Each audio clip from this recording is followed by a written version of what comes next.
to leave his friends and go for help. He crawled back through the mine passage, squeezed through the keyhole entrance, and immediately called emergency services. The Pacoya Fire Company responded to the call, but they quickly realized this wasn't going to be a simple rescue. When they arrived at Cool Caves and assessed the situation, they found two young men trapped deep in the mine, one wedged solid in a hexagonal passage and the other trapped beyond the constriction with no way out. Dozens of firefighters and rescue workers were called to the scene. The hexagonal shape of the passage created unique challenges they rarely encountered in typical cave rescues. The rescue team had to navigate the keyhole entrance themselves, bringing equipment through the tight opening and into the mine tunnel. Once inside, they had to crawl 150 feet to reach the trapped men, working in cramped conditions with limited space to maneuver. After evaluating their options, the rescue team decided on an unconventional approach. They brought in soap and water to create lubrication around the trapped friend's torso.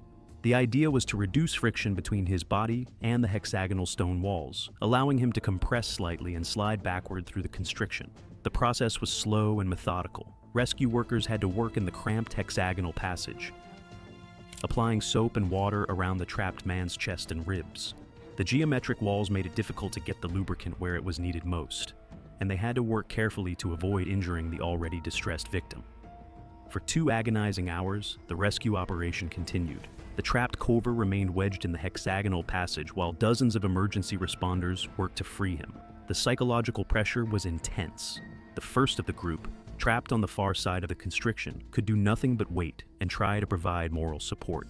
Finally, after what felt like an eternity, the soap and water technique began to work. The lubrication reduced the friction enough for the trapped caver to compress his chest slightly and begin to work his way backward through the hexagonal constriction.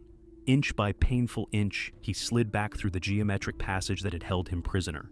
When he finally popped free from the section, the relief was overwhelming, but the ordeal wasn't over. Both young men still had to crawl 150 feet back through the mine tunnel, squeeze through the keyhole entrance, and reach safety on the surface. When they finally emerged from Cool Caves after their 2-hour underground ordeal, the second friend was treated for minor injuries, scrapes and bruises from the rough stone walls and the extraction process. All 3 young men were shaken, but grateful that their casual exploration hadn't ended in tragedy. Later, they found out that the passage was never meant for a human. This hexagon passage used to be used to move equipment or objects using a pulley or conveyor belt system. They were lucky enough to get out of it alive,